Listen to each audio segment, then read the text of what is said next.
আসসালামু আলাইকুম ওরহমতুল্লাহ। সাইফুল কবিরাজ চ্যানেলের পক্ষ থেকে স্বাগতম। আশা করি সবাই ভালো আছেন। আজ আমি আপনাদের সামনে কাউকে নিজের করে পাওয়ার জন্য, কাউকে নিজের বন্ধুত্ব করে রাখার জন্য আর বন্ধুকে বশ করার জন্য আজকের বিদ্যাটা। সম্পূর্ণ ভিডিও দেখবেন। ভালো লাগলে লাইক এবং কমেন্ট শেয়ার করবেন। পাশে থাকা বেল আইকনটি অল ক্লিক করবেন যেন নতুন নতুন ভিডিও সবার আগে দেখতে পান। আর যারা অলরেডি চ্যানেলটি সাবস্ক্রাইব করেছেন অসংখ্য ধন্যবাদ। ভিউয়ার্স, সম্পূর্ণ ভিডিও দেখে শুনে কাজ করবেন। উল্টাপাল্টা করবেন, আমি দায়ী থাকবো না।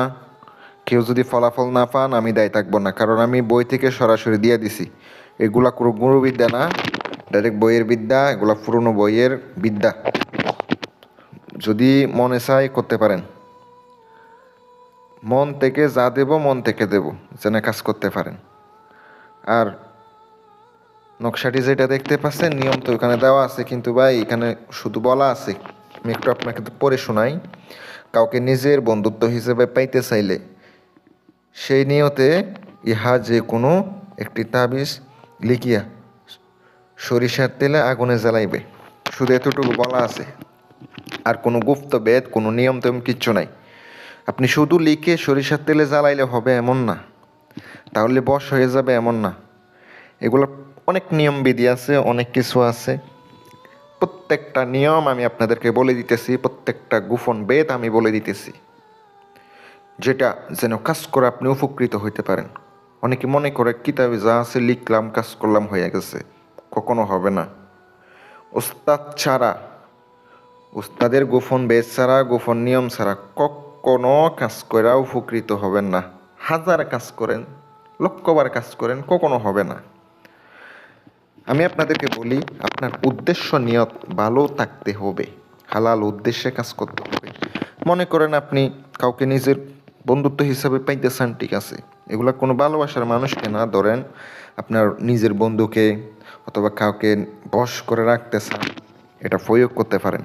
সম্পূর্ণ একটা ইসলামিক একটা নকশা, কোনো ব্ল্যাক ম্যাজিক, কোনো কুফরি, কোনো কিছু নাই। নকশাটি আপনাকে শনিবারের দিন এক বসা অবস্থায় 7টি নকশা লিখিত হবে। এক বসা অবস্থায় 7টি নকশা লিখার পরে সামনে অবশ্যই আগরবাতি, ধূপ, গোলাপ জল সব কিছু দিতে হবে।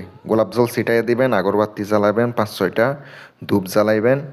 নিজে গোসল করে পবিত্র হয়ে পাক সাপ কাপড় পরে যেভাবে নকশাটি দেখতে পাচ্ছেন, এই নকশাগুলা সুন্দর করে এক বসা অবস্থায় ঠান্ডা মাথায় নকশাটি লিখিত হবে 7টি।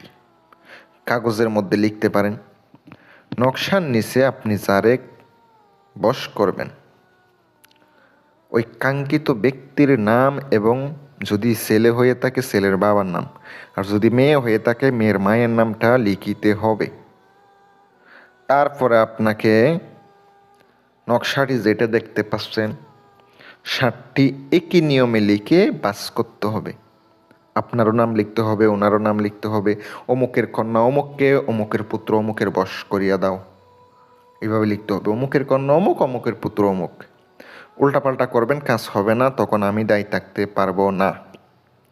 আমি আপনাদেরকে বলে দিতেছি, যে নকশা দেখতে পাচ্ছেন, নকশাটি খুব পাওয়ারফুল একটি জিনিস, শক্তিশালী একটি জিনিস। যদি করার মতো করেন 100% কাজ হবে। লিখে 7টি অরিজিনাল সরিষার তেল আনবেন, শনিবার মঙ্গলবার এক দামে আগুনের মধ্যে জ্বালাইবেন। 7 দিন পর্যন্ত আগুনে জ্বালাইবেন ফলিতা বানাইয়া। 100% গ্যারান্টি দিলাম, আল্লাহর রহমতে প্রত্যেকটা কাজ করে উপকৃত হবেন। বইয়ের বিদ্যা, গোপন বেদ সহ বলে দিলাম।